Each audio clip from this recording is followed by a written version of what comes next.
Okay, so here's another one from the 1997 Canadian Grappling Championships, where the Canadian Judo team fought people, some of whom were not wearing shirts, some of whom were from martial arts clubs or had very little grappling experience.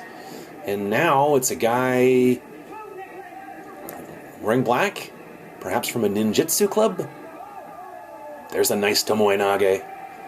And as you can see, the fact that the guy's not wearing like a judo jacket, not really a problem. You know, when you have a guy who has maybe, 20 years of judo experience against a guy that maybe has 4 months of grappling experience. Because bear in mind, this was from 1997, so even the most experienced guys only had a few years of jiu-jitsu. Those who were even doing jiu-jitsu. And in this tournament, man, there were guys who were from who knows where. And if you know who the guy in the black is, put it in the comments below. The guy in the white, I know for a fact, was on the Canadian Judo team, because all the matches that were recorded that I have feature these guys wearing toraki kimonos who were fighting this event, who were on the Canadian National Judo team. And anyway, like I said, if you have a guy who has 20 years of judo experience against a guy that has, a couple years maybe of grappling experience against other guys who only have a couple years experience, it's not really, not really an even playing field. You know what I mean? Because, yeah. And you'll see, you see why, right? There was a super nice tomoe nage. Now the judo fellow's on top. The guy on the bottom really doesn't know how to get anywhere. You can look at his arm placement. It's not good. He's not getting back to his guard. He's not getting to his knees. It's not, not stellar. But hey, he stepped on the mat. Kudos to him for that. You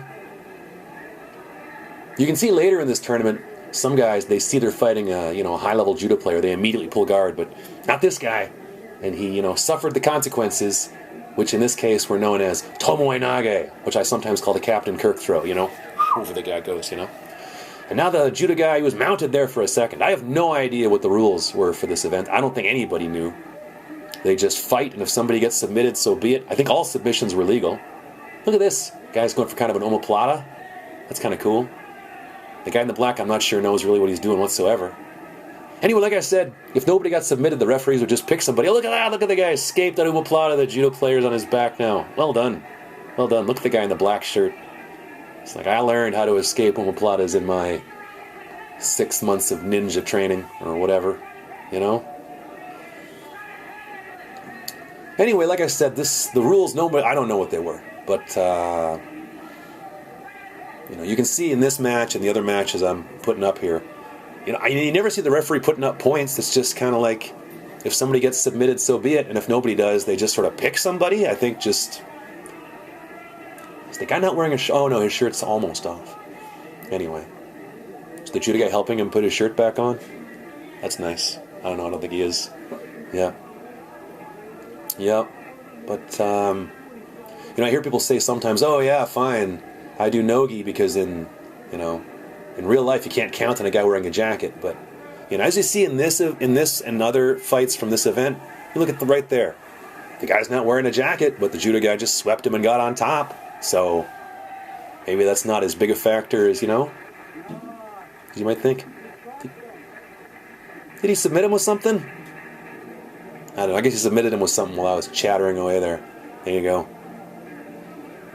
Judo wins.